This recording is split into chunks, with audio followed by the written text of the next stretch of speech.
Conditions May Apply by CinnamonPinecones. Read by Distracted by Books. Chapter 88. The alternate universe where sometimes adults are competent. Toshinori watched Midoriya enter his apartment building before turning his attention to his phone.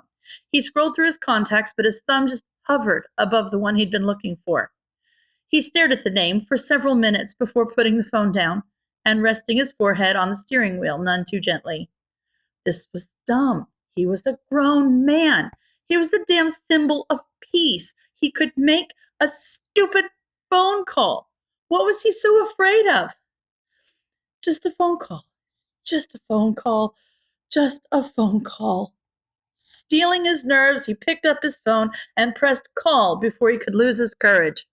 Hello? A gruff voice barked out after the fourth ring.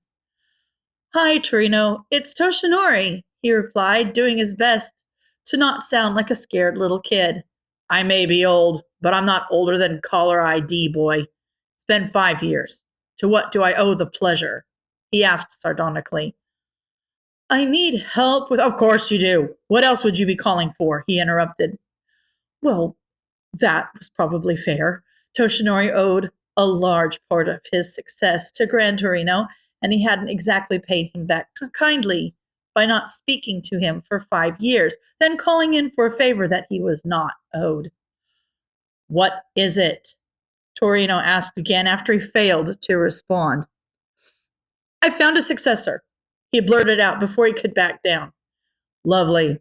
What do you need me for? I'm concerned about how powerful it's gotten. The first time he used it, he broke every bone in his arm, shattered all of his fingers, and I don't... You want me to teach him? He interrupted again. I was hoping 2 heads would be better than 1. Do you think it's gotten too powerful to wield? Torino asked after a bout of silence. I don't know, he answered honestly. That'll happen when you carry the world with it for over 30 years, he retorted. Toshinori tried not to take that personally. There was no pleasing Gran Torino, and he knew that. He was the type of man to show care through action, not words. He knew he would come through for him. He always did. That's why he called. Whatever stunt he pulled or whatever mess he got himself into, Torino would always bail him out. Toshinori knew he cared, but he could also say with certainty that he'd never left a conversation with the man feeling better than he had going in. He wasn't looking forward to the inevitable questions about his choice of successor, but he was hoping he would at least not do it in front of the kid. Midoriya didn't look like much at first glance, and Torino could sniff out fear like a dog. He didn't anticipate their meeting would go well, but it's all he could think to do. When and where? Torino asked after Toshinori failed to respond again. Any day, Monday through Thursday, that you can make it to UA around 3:45 p.m. All right, I'll see you Wednesday, he replied, and the line went dead before he could respond. Toshinori let out a deep sigh. This was going to be a disaster. He could only hope that it would be a productive disaster. Izuku sat in the lobby of his old apartment building for ages, waiting for All Might to leave. It was getting to the point where he was worried someone was going to come around and kick him out. But thankfully, All Might's truck drove away before that happened. The sun had begun its descent as they were leaving UA, and Izuku had lost his chance to fit a proper nap in before patrol, so he took his time moseying back to the brewery. His route took him past the beach, so he decided to investigate the site. He never got the chance to see just how powerful that hit had been. He knew it knocked All Might back a few meters, but he didn't have the time to notice anything beyond that and the exposed bone in his hand. He hoped he didn't blow over any of his piles. That would be a pain to sort through again. He was surprised to find the scene relatively intact. It was well out of the way of the tide, and there was still a crater in the sand. He could even make out dark reddish-brown splotches of his own blood. Oh, ew. It looked like a damn crime scene, if he was being honest. He should probably cover that up. He went over to kick the sand around and cover up the stains when his foot caught on something hard. Did he manage to pick a place with something buried beneath the sand to punch? That would be his damn luck. Curiosity got the better of him, so he dug it up. It looked like a rock, about the size of a softball. Most of it was the same color as the sand, but some parts of it were almost see-through, like glass. Wait, glass? Did he? Was this from? No freaking way! Did he do this? He knew glass could be formed like this when lightning or a meteor strikes sand, but there's no way he could have done that, right? No, it had to be a coincidence. He brought the rock home with him anyway.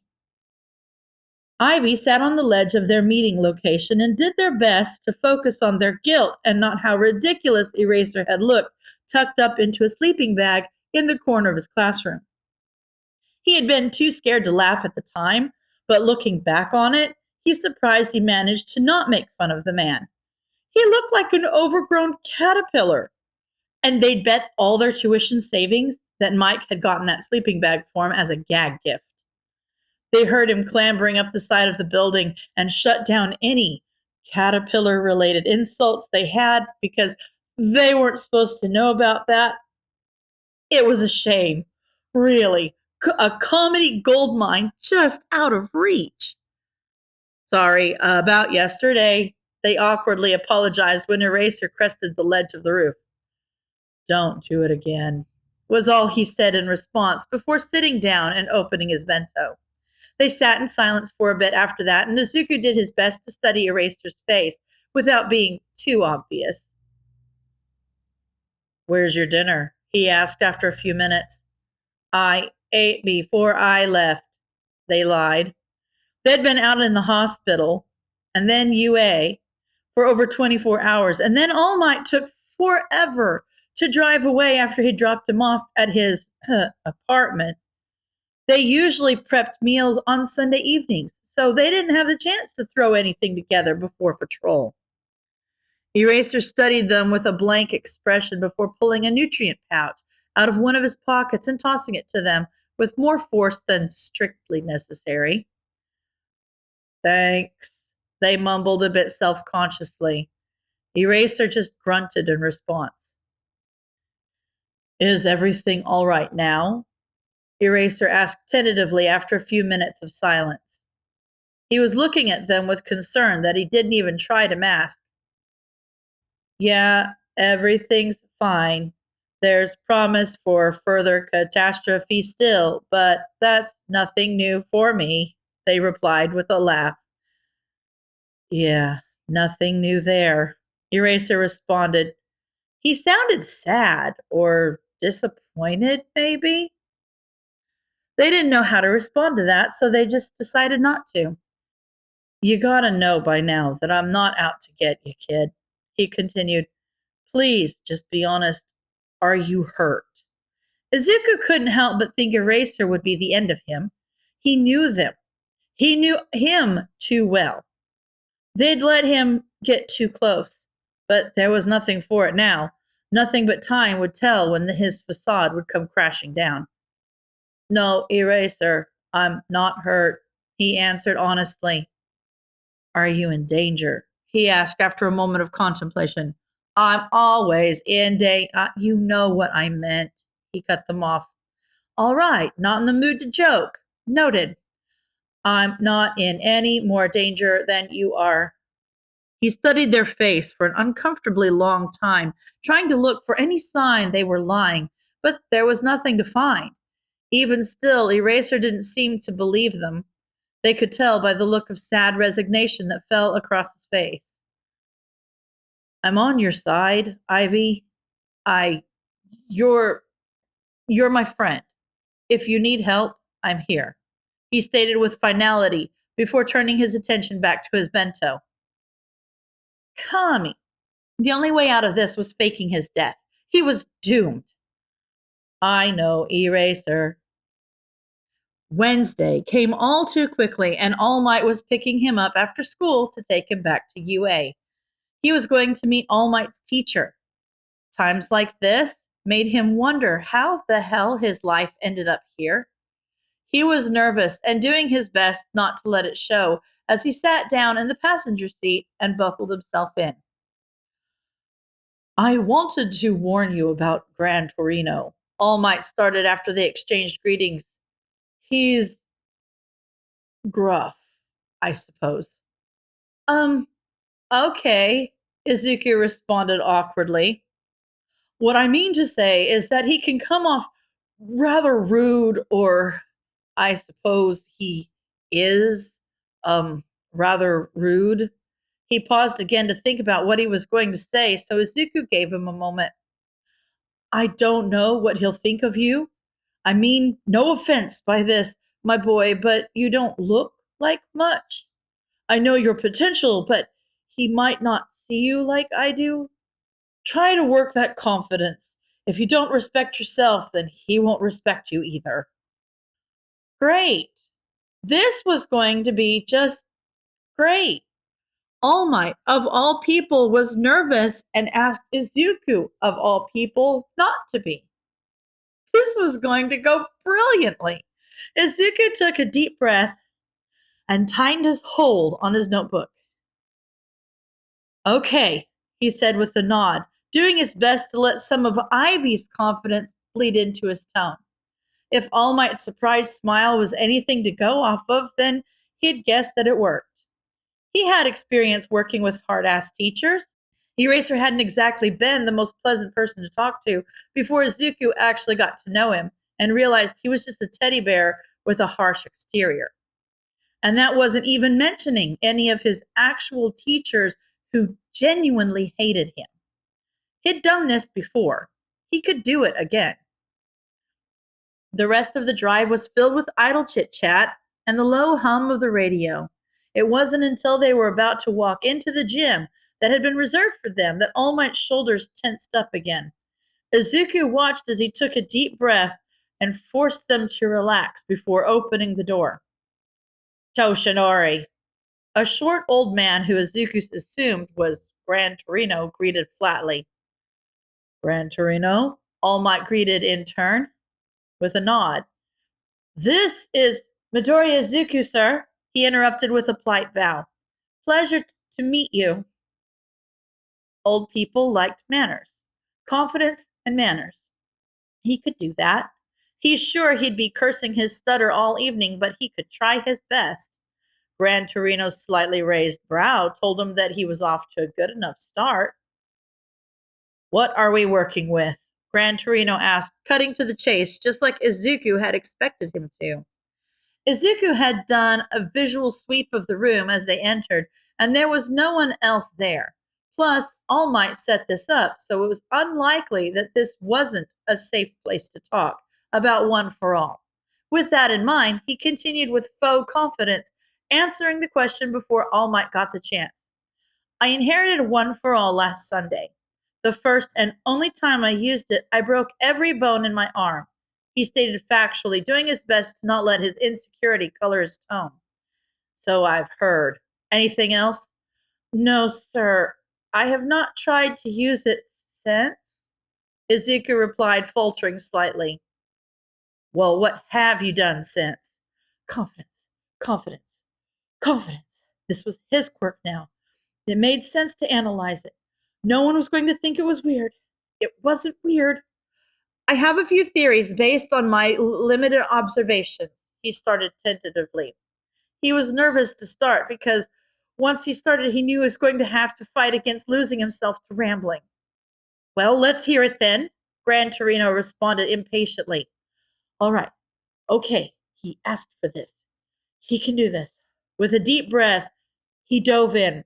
Since One for All is a stockpiling quirk, it gets stronger exponentially, meaning with each new wielder, the power exponentially becomes more difficult to I know how the power works, boy. Yes, I know. Oh crap, he was fumbling. He felt All Might rest a reassuring hand on his shoulder. From what I have seen, All Might used to use One for All constantly. It was active far more than it wasn't, even if he wasn't actively using it.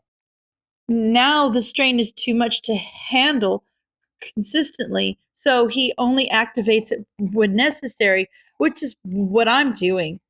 I can't handle it at its full potential, or at least not yet. Kami, he needed to get his stuttering under control. So I need to figure out how to harness just a fraction of it and hold on to it consistently before I progress further, he finally finished. Sounds like you already have a plan then. What do you need me for? I don't know how to do that, and trial and error ended up with me in emergency surgery last time, so I'd like to avoid that if possible, Izuku replied with a bit more sass in his tone than he had intended. Gran Torino raised a brow and smirked, but otherwise didn't call him out.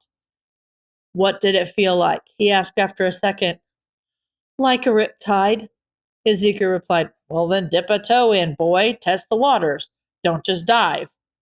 Why don't we wait for Shuzenji to do that? All Might interrupted. She should be here soon. He phrased it as a question, but his tone told them that it was non-negotiable. Of course, Gran Torino responded, putting his hands up in mock surrender.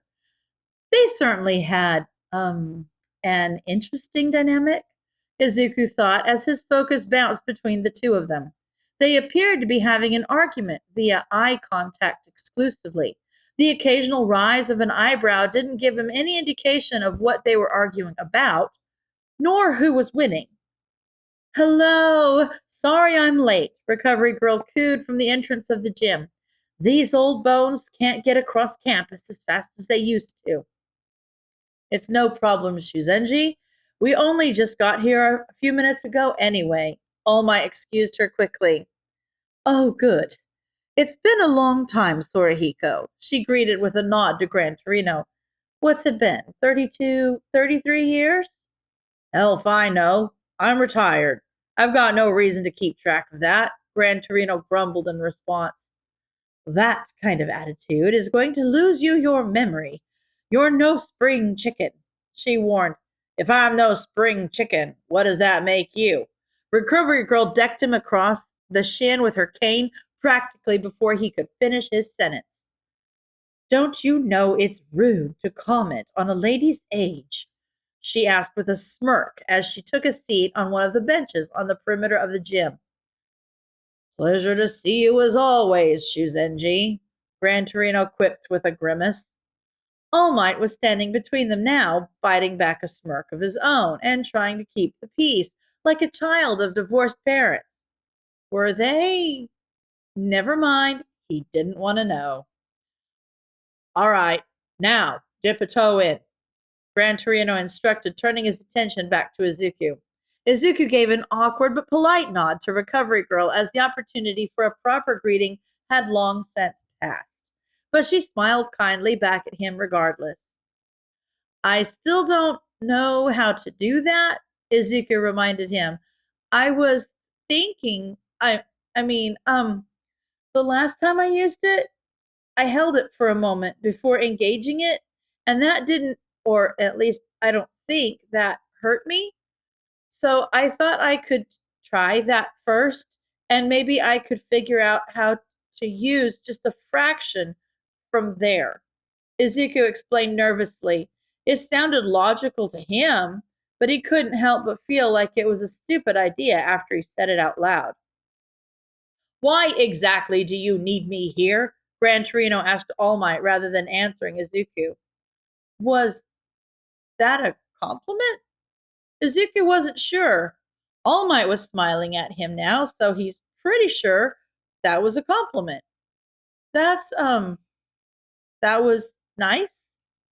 Go on then, Gran Torino prompted him again.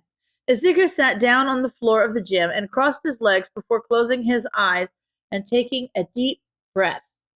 He did his best to pretend he didn't have an audience as he tapped into the tsunami of power that had been buzzing in the back of his mind since Sunday. He started with his left arm this time, though. He didn't fancy losing the use of his dominant arm again, for any amount of time. Distantly, he heard Recovery Girl let out a surprised, "Oh!" And he hoped so sincerely that he didn't have a muscle form like All Might. That was a type of gaudy that he did not want. He felt normal, though. His clothes hugged his body like they usually did, but that's not the type of thing he needed to be concentrating on right now, anyways. Izuku could hear the three of them murmuring amongst themselves, but he ignored it until Gran Torino addressed him directly. "Can you move?" He didn't even trust himself to move enough to respond. "I'll take that as a no." Gran Torino thankfully understood. "Can you let go?" That he could do. He didn't hesitate to drop it and let his muscles relax.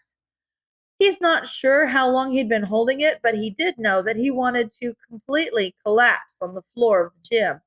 His clothes were clinging to him because his whole body was sweat damp, and he gratefully took the water bottle that All Might was handing him. "So, what'd we learn?" Gran Torino asked after giving him a moment to gulp down some water. Nothing yet. It's difficult to concentrate on anything but keeping it contained," he admitted. "Did it feel the same as last time?" "Yes." "But you used your left this time?" Gran Torino asked. Izuku creased his brow at that. How did he know? "I'll take that as a yes. You lit up like a Christmas tree all down your left arm," he explained.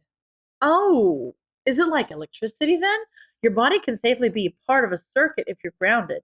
The issue only presents itself if the current doesn't have anywhere to flow. So theoretically, I could throw a punch at full power if I just let all the resulting damage ensue. I'm only affected if I try to hold it back. That doesn't solve the problem, though. I can't just do everything full force if full force levels a building. So I still need to figure out how to conduct lower levels. Breaking my arm was like tripping a fuse, but bones aren't as replaceable as fuses. I need a transformer then. How do transformers work? They increase or decrease the voltage, but not the frequency. But what does that correlate to with You're losing us, kid. Gran Torino interrupted his train of thought. Well, apparently it was more than a train of thought. Dang it. "Oh, I didn't mean I was that I said all that out loud, didn't I?" he stammered out as he buried his cherry red face in his hands. "Yes, my boy. But you sounded like you were going somewhere with that," All Might answered, shooting a glare at Gran Torino. I well, I don't think I don't think that's a theory we should test here or at all until we're sure about it, Recovery Girl interjected. "Yeah, probably not," Izuku trailed off. This was frustrating. He had a few ideas he wanted to try, but if he was wrong about them, he was going to end up in the hospital again, and he didn't have time for that. "What about Transformers? What was that about? It sounded promising," All Might prompted. "Oh, well, I don't know how literal the analogy can go, but transformers use magnetic fields to alter the voltage output in a circuit or something.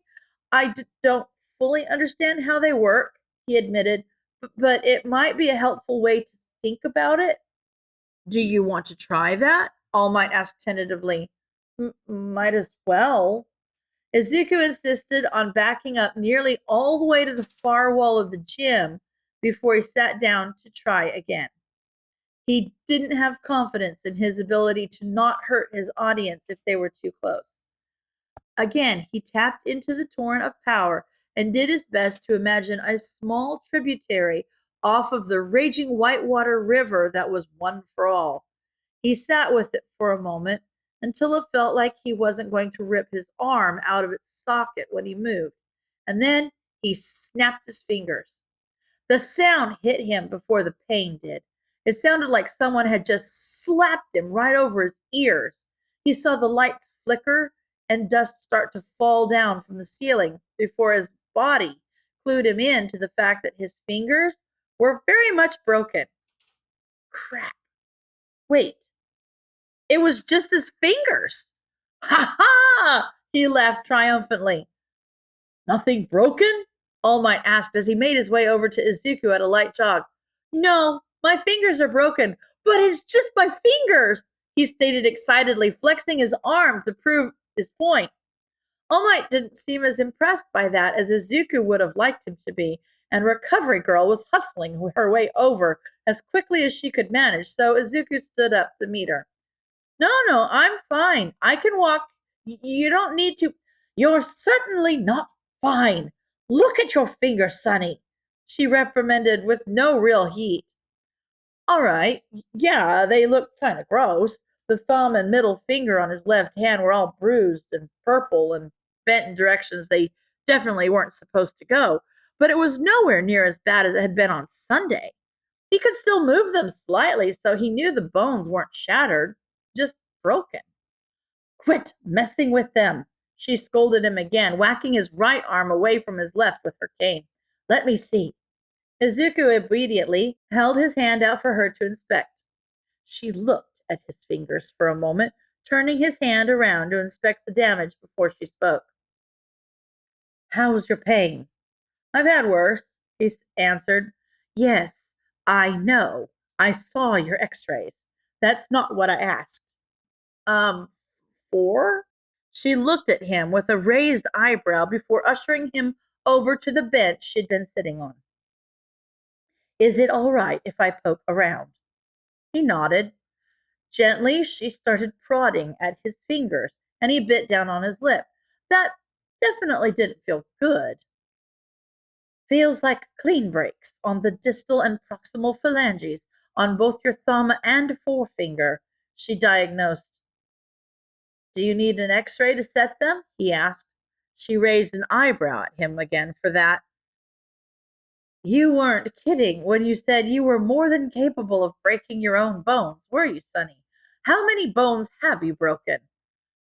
He had to think about that for a second.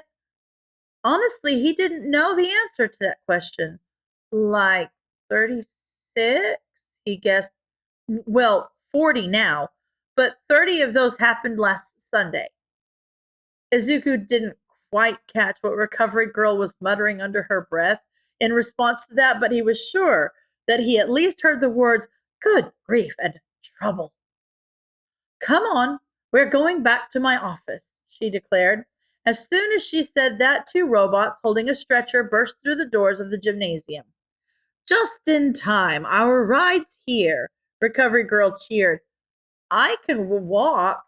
I said our ride, boy.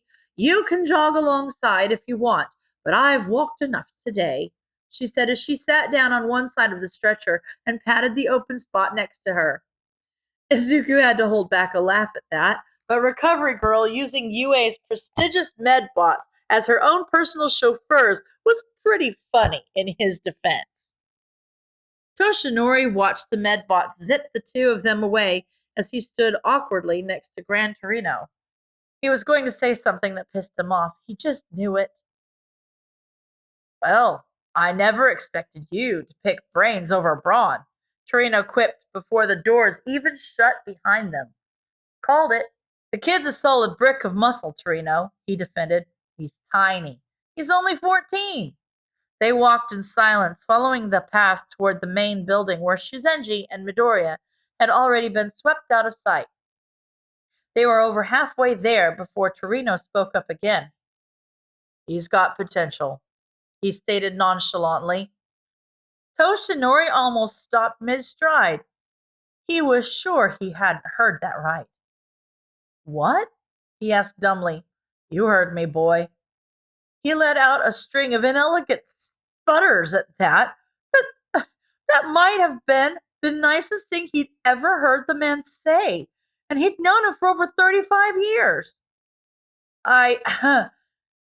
You haven't seen the half of it, he responded with an ear-to-ear grin when he finally got a hold of himself. How have you been?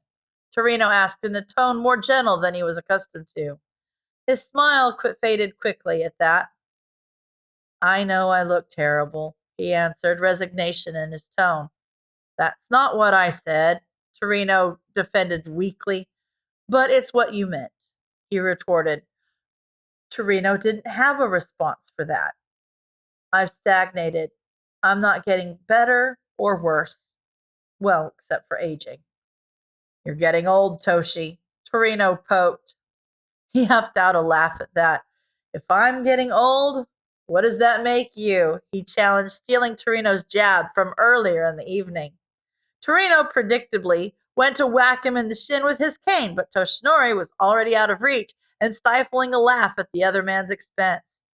This evening was going far better than he'd anticipated. End of chapter.